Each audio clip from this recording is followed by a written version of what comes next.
And Commissioner Goodwin, let's say hello to you this morning. Good morning, Dr. T and Pastor Shepard. Good to hear from you. You're a busy person, and I know you're on the road today, right?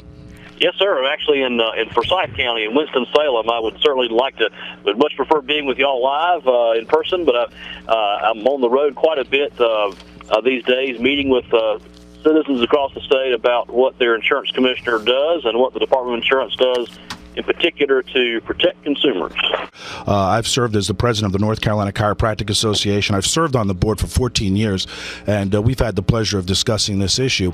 Our profession, specifically chiropractic, like other professions, has been affected by a change in the overall ability to work directly with the insurance companies.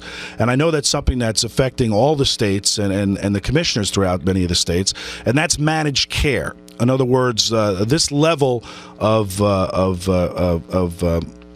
change in the healthcare system that's probably been around for 15 years now. I know under the Clinton administration, we started to see more of managed care companies coming in and taking over some of the contracts. Right. And as I've discussed with you, sometimes managed care will micromanage the providers and micromanage policies that are sold to people, and some of those things are concerning because patients have policies that they'd like to utilize.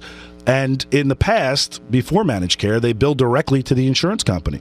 Well, now with managed care, and not just in chiropractic, but in other specialties as well. Dentistry's one. Right. You have to go through these groups of managed care companies that manage those claims. And you'll hear some of the horror stories with regards to surgery and diagnostic testing where people can't access those tests.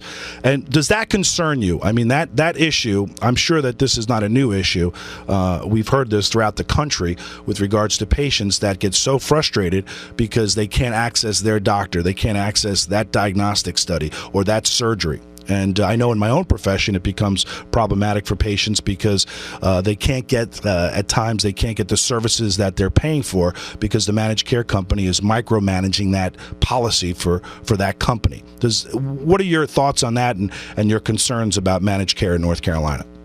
Well, I do share that concern, Dr. Nelson, and as you and I and others have talked about in the past, providers, medical providers, doctors and physicians and so on, in my opinion, are extensions of the patient.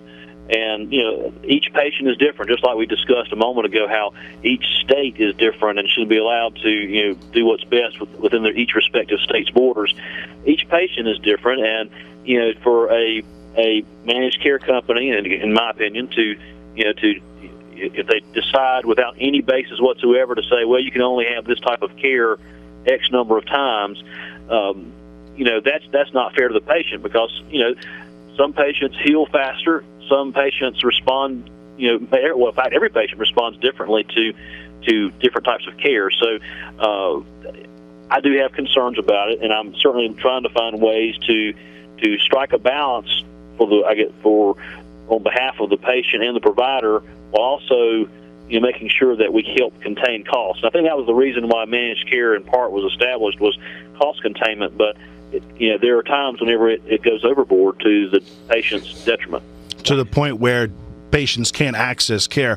I know in Wilmington there was a group of doctors, medical doctors, that refused. They had published an article or a newspaper, a full-page article, saying that they would refuse to see patients until the company would fairly negotiate with them for their contract. That patients would have to drive from Wilmington to Raleigh to see a medical doctor unless this company came to the table and negotiated with them. And 2 weeks later, a full-page ad was taken out by these medical doctors in the Wilmington area, and they said it's been resolved and you now have medical doctors that will treat you in the Wilmington area. That's one of the things that I think is it becomes a problem, where the doctors are not used to unionizing and standing up and defending their patients in that manner.